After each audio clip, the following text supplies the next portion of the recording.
You've set the goal, you've prayed about it, you've started to work, but now it feels insurmountable. Oof, that's a tough place to be in. Maybe fear has set in or it's taking a longer time than you expected.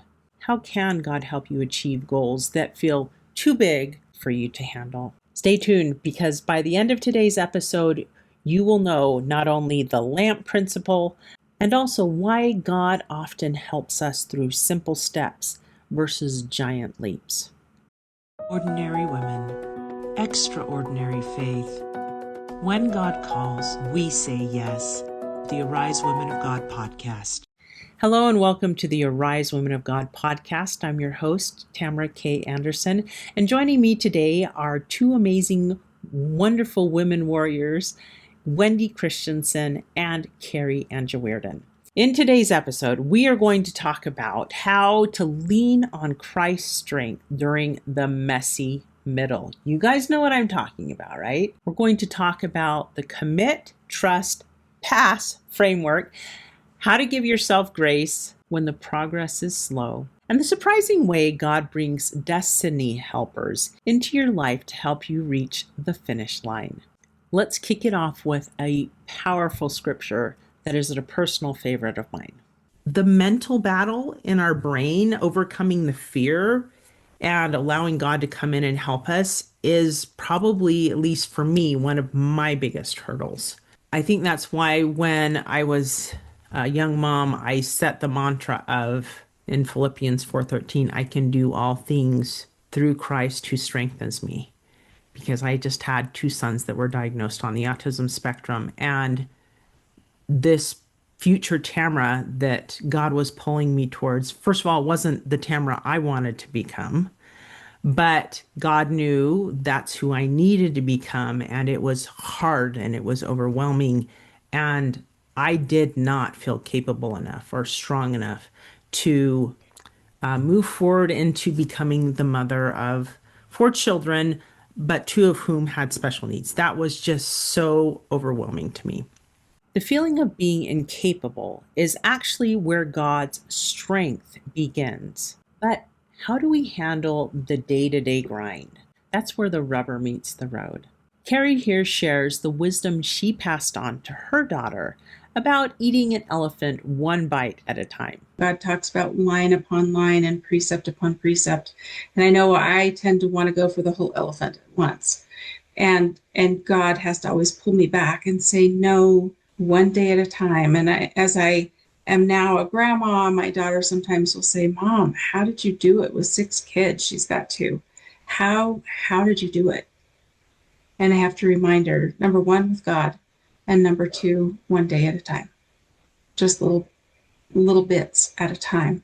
I don't have to eat all of it at the same time. I don't have to accomplish it all at once. I can do it at whatever pace is needed for me. And God, I'm grateful, is willing to wait for me in that timeline.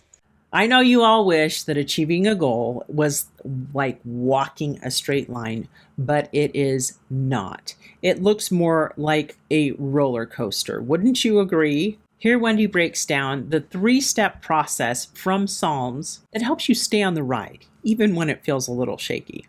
Another scripture I love one is in Psalms 37, verse 5. And it says, commit thy way into the Lord, trust also in him, and he shall bring it to pass. So I hear 3 key words that go along with that and strengthening the one that you shared, Tamara. The first thing is commit. We need to commit that we're focused on him, because it's really easy in the world that we live in today to easily get swayed by the things of the world, whether that's through social media, watching TV. It's easy to compare to other people.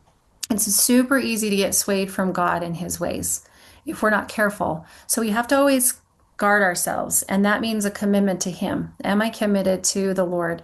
So we commit. And then the second thing he says is trust also in him. So if I'm going to trust somebody, it's easy to love people. It's not always easy to trust them. I always share that with couples when I'm working with them. Trust takes so much more. To truly trust in someone, to realize that if I mess up, they're not going to betray me. They're not going to put me down. They're not going to shame me. they're going to actually have my back. So if I'm committed and I trust in him, then the third thing that he says, that they say in Psalms there, is he shall bring it to pass. And then it will come, right? It will happen. The way we look at it is a straight line, like it's linear. It's this beautiful line of the goal and then getting there and achieving it. But ultimately, it's a roller coaster. Like it goes up and down and all around and winds, and it's all over the place.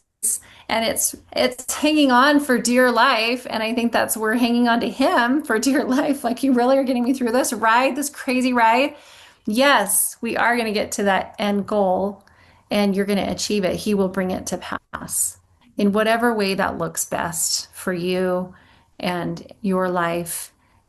It will come to pass. Sometimes God doesn't come as a miracle from heaven, but as a person on your doorstep. Let's talk about the mentors and helpers God often places in our path. God often brings people into our lives to help us along the way. And I've seen that in mentors. Like when God asked me to write a book, he gave me the right mentor to help me walk through that. The first time it was so hard and it was so scary. And there were several people who had to help me.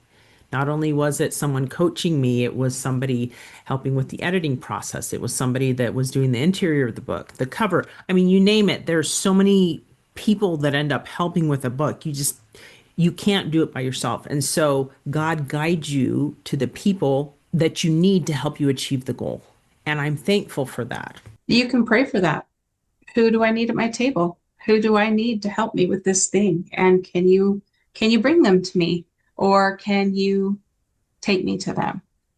Because God knows who those people are, and we may not know exactly. And sometimes it may come completely out of the blue and you're not expecting it, but be watching for those moments when God is placing people in your lives.